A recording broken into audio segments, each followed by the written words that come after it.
오늘 하고 있는 거는 지난번에 1편을 올렸었는데요. 그때 이제 디테일은 나중에 보여드리겠다고 했는데 그 어제 하루 종일 디테일을 작업을 했는데 꽤 오래 걸렸어요. 거의 온 종일 걸렸다고 봐야죠. 자주 쉬는 편이니까. 하여튼 이렇게 디테일을 끈질기게 하는 이유가 뭐냐고 물으신다면 산에 왜 오르냐고 묻는 거하고 똑같거든요. 이유가 다 다르죠. 지난번 시간에 말씀드렸다시피 이 세밀하게 묘사하는 거는 사진하고 완전히 다르게 해야 되거든요. 사진이 범접할 수 없는 분위기가 나올 때까지 계속 만들어주는 거죠. 수채화가 우리나라에 들어온 거는 한 1900년 전후로 얘기할 수가 있겠는데요. 우리나라 정부가 초청한 프랑스 도예가가 있어요. 레미옹이라고. 공예미술학교를 설립하기 위해서 우리나라에 왔지만 그 계획은 수포로 돌아갔고, 그 사람이 3, 4년 정도 체류하는 동안에 여러 가지 어떤 이 도예의 모습을 수채화로 제작을 했다고 하는데 저는 아직 그 작품을 잘 못 봤어요. 가끔씩 경매 시장에 나오기도 하는데 제가 그래서 어저께 화정박물관 인물화를 한다 그래가지고 혹시 그 사람 그림이 있을까 갔다 오긴 했거든요. 근데 한번 보여는 드릴게요.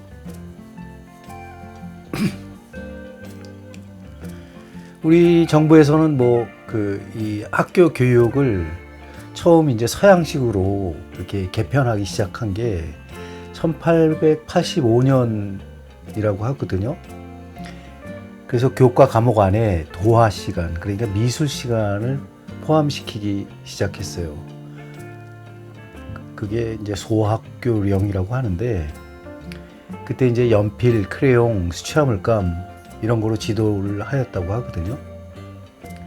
그래서 그때는 국민학교였죠. 소학교, 중학교에 이르는 기초교육의 한 과목으로 이 수채화 이런 서양화 기법을 시작한 거죠. 그래서 1910년 정도 뒤에야 이제 유학하고 돌아온 이제 많은 화가들이 자기네들끼리 모임을 또 하면서 이렇게 활성화시키기 시작하는데 그때 이제 말하자면 근대 미술의 수채화 제작이 이제 시작한 거죠. 오늘도 지금 한 6시 좀 넘었는데 오늘도 좀 버벅이에요. 어제 비 많이 왔어요. 좀 요새 창문 열고 자고 또 그러다 보니까 아침만 되면 좀 목이 잠기고 그래요.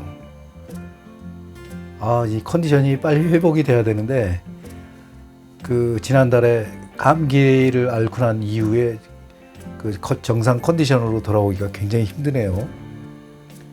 아무튼 목소리가 그렇더라도 이해를 해주세요.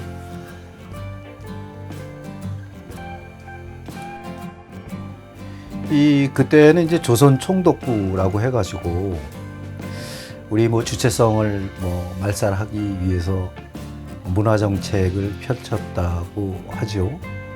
저도 중앙청이 없어지기 전에 거기가 조선 총독부 자리거든요. 석조 건물이었는데 없어지기 전에 저도 가서 그거를 남기겠다 해가지고 거대하게 그림을 그린 적이 있어요. 결국은 없어졌죠. 김영삼 정부 때인가 폭파시켰죠. 1920년대 이제 들어서면서 1922년부터 1944년까지 조선미술전람회라는 거를 개최했는데 그때 이제 서양화의 상당한 한 그 부분이 바로 수채화를 많이 냈었다고 해요. 뭐 당시에는 주로 이제 중학생들이 이제 수채화를 그렸지만은 그 중에서 이제 뛰어난 솜씨가 있는 사람들이 있었겠죠. 그런 분들이 이제 한국의 수채화의 개척자가 된 거죠. 근데 최초에 이제 뭐 좀 유명한 사람은 손일봉 이런 사람이었다고 하는데, 뭐 저는 잘 그 그림을 못 봤는데, 뭐 서울 사범학교 학생이었다고 해요. 그러니까 1925년부터 수채화로 이제 그 선전에 뭐 입선도 하고 특선도 하고 했었다고 해요. 그러다가 나중에는 이제 뭐 1927년경에는 동경 그 제국미술전에 또 내서 입선도 하고 그래요. 그러니까 그 시절에는 미술가들은 다각도로 그 일본 미술의 영향을 받을 수밖에 없었죠.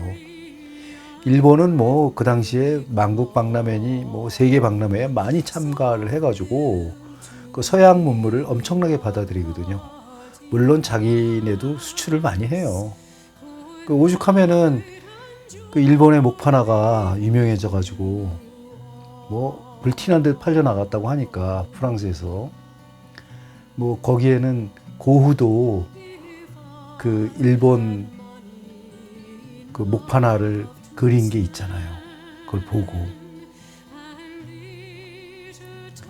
아무튼 그 일본을 통해서 이제 우리 고국에 돌아와서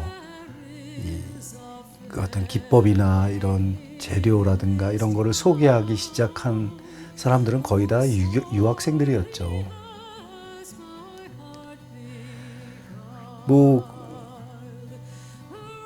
그 대통령 했던 이승만인지는 모르겠지만 이승만 선생도 수채화를 잘 했었다고 해요.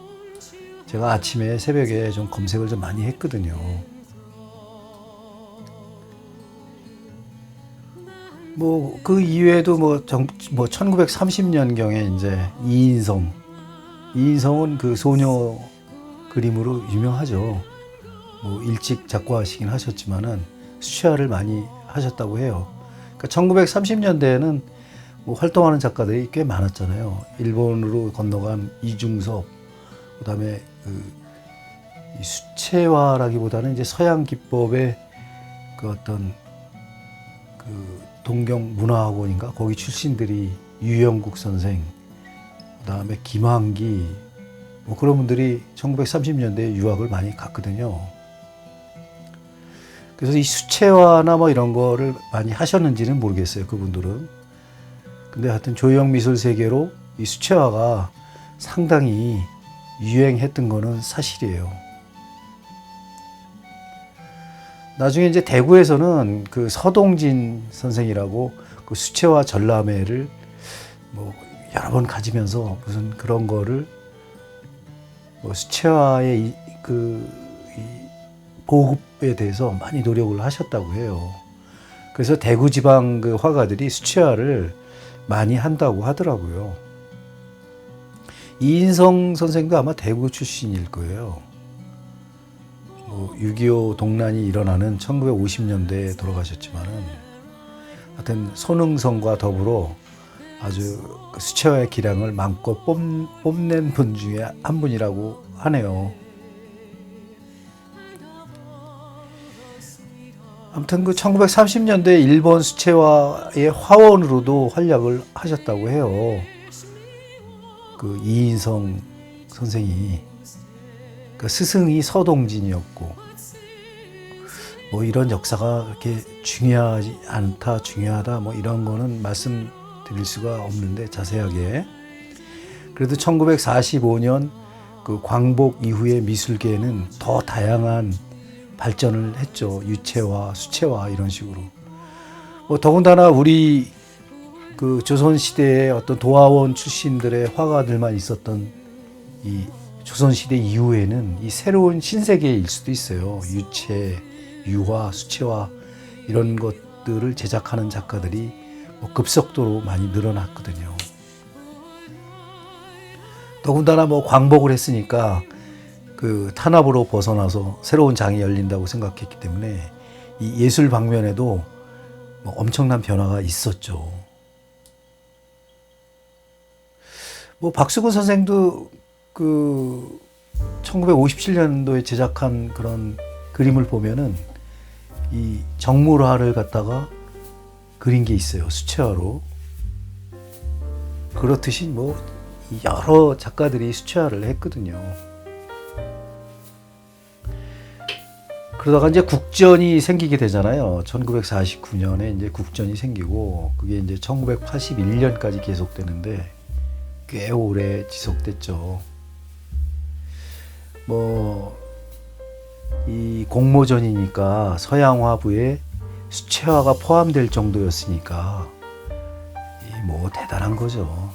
그때 뭐 최초로 그 특선을 한 사람이 이경희 선생이래요. 그 포항을 그림을 그렸는데 뭐 그 당시에 그 비슷한 유화 비슷한 크기면 얼마나 크겠어요. 좀 컸죠. 그런 걸 이제 한 걸 보면은 그때는 진짜 유행이 대단했던 것 같아요. 이 수채화가.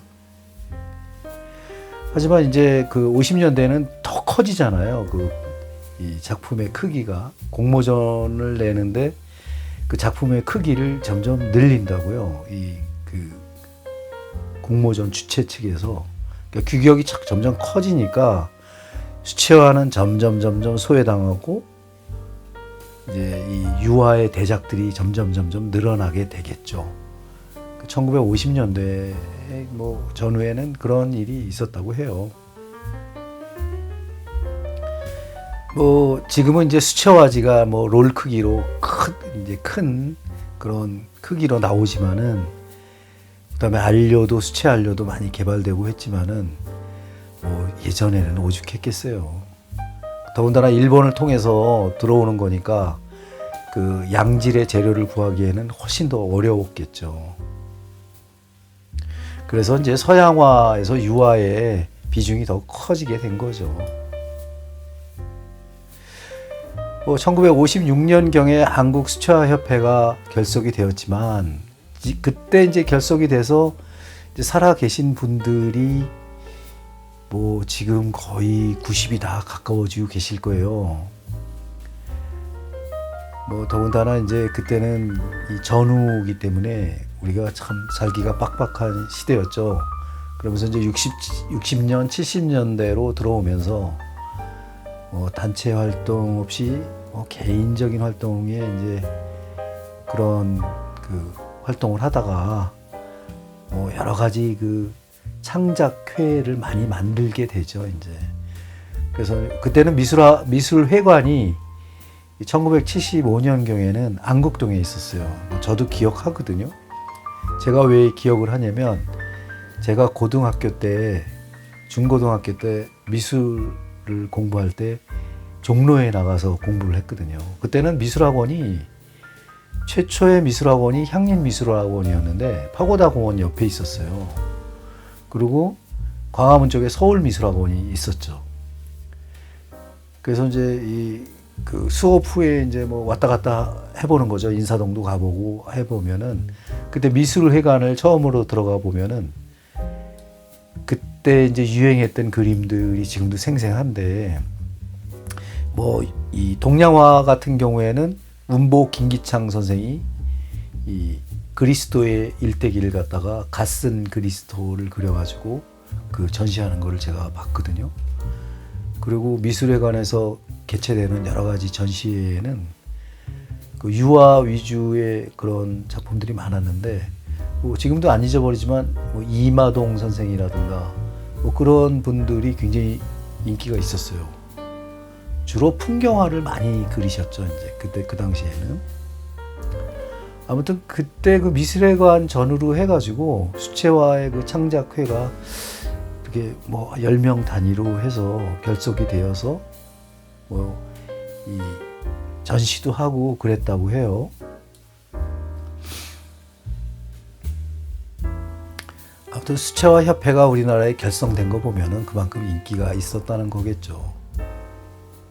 그래서 저는 이제 수채화 협회를 잘 모르긴 하지만 제가 인천에 6년간 잠시 머무른 적이 있거든요. 부모님이 그 동양화학에 그 석회석을 납품하는 바람에 거기서 서울로 그 전철을 타고 저는 학교를 다녔거든요. 동인천역에서 전철을 타고 다녔다고.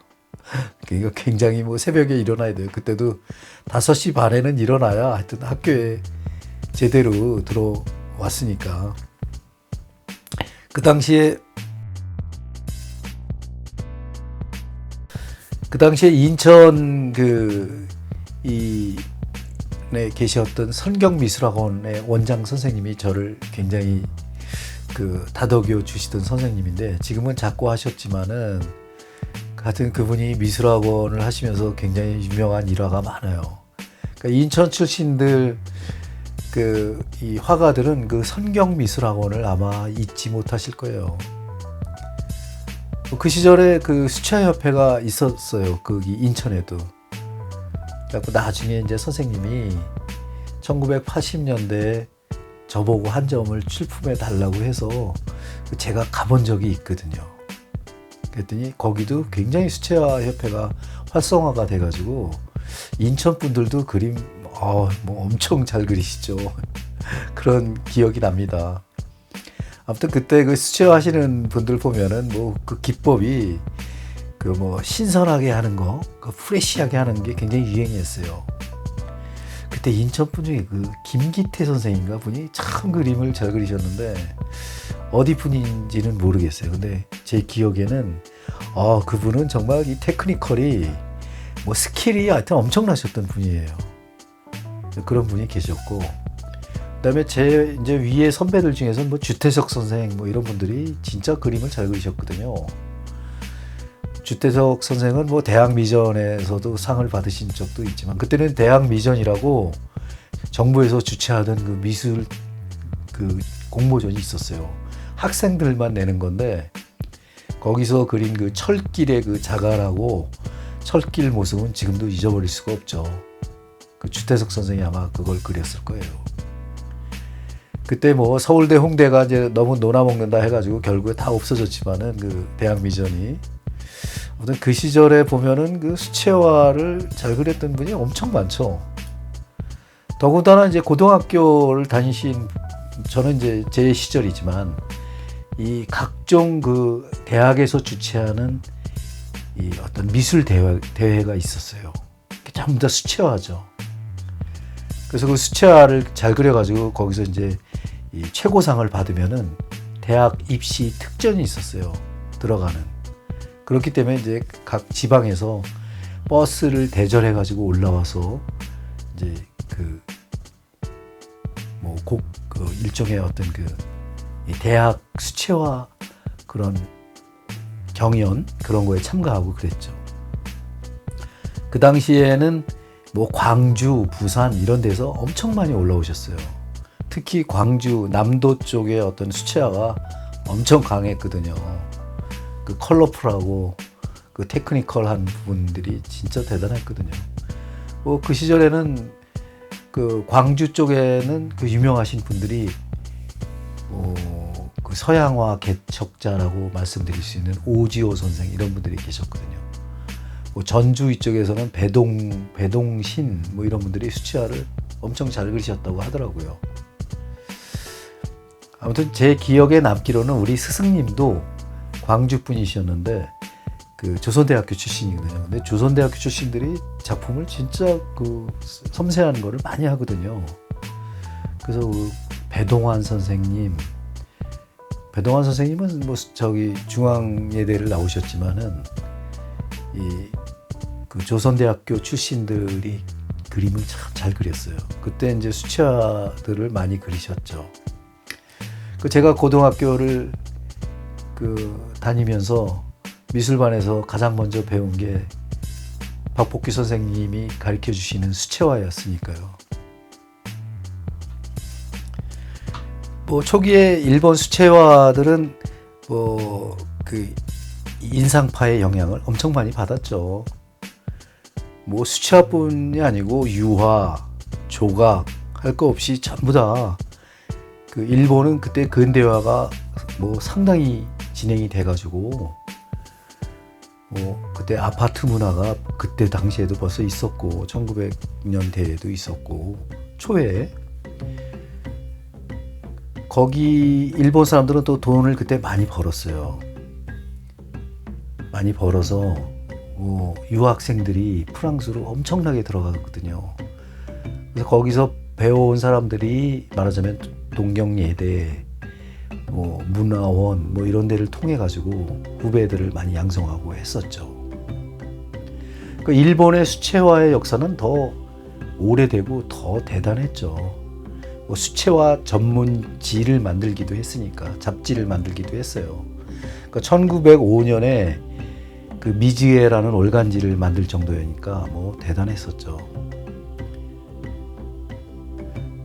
이 일본이 우리나라를 침범해가지고 했던 시기가 1900년 초 그 전후잖아요. 그때 당시에 이제 이런 수채화가 엄청나게 활성화가 돼 있었다고요.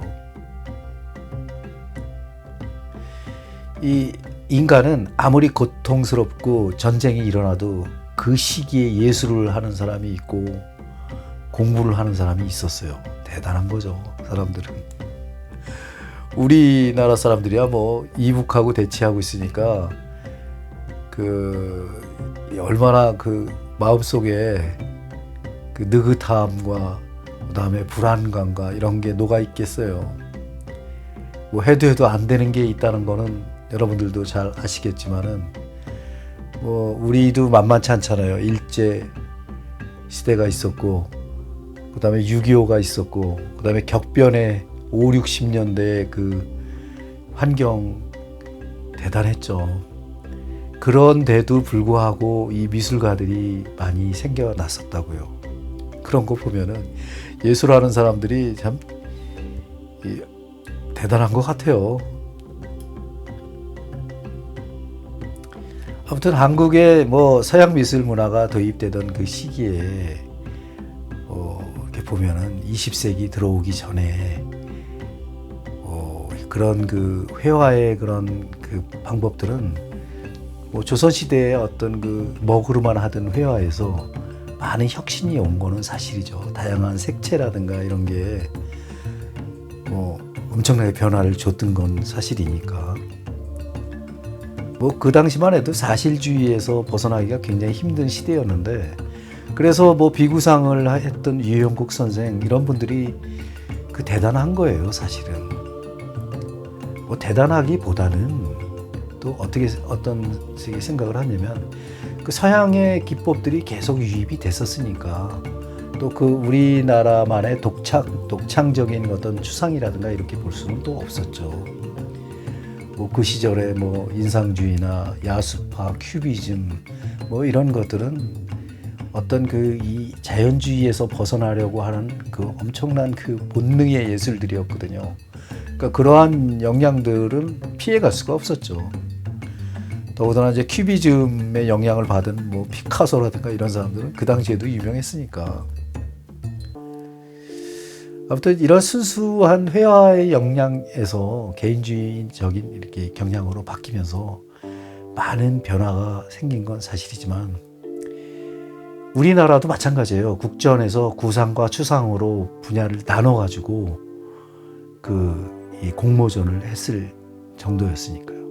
그 시절에는 공모전이라고 해서 지금처럼 여러 가지 상 따먹기식 우후죽순으로 생겨나는 그런 공모전이 아니고 정부에서 장려하던 공모전이 딱 하나밖에 없었다고요. 국전이라고. 그래서 이러한 시대적인 흐름에 여러 가지 개념이 있다는 걸 오늘은 이제 얘기하고 싶었고요. 오늘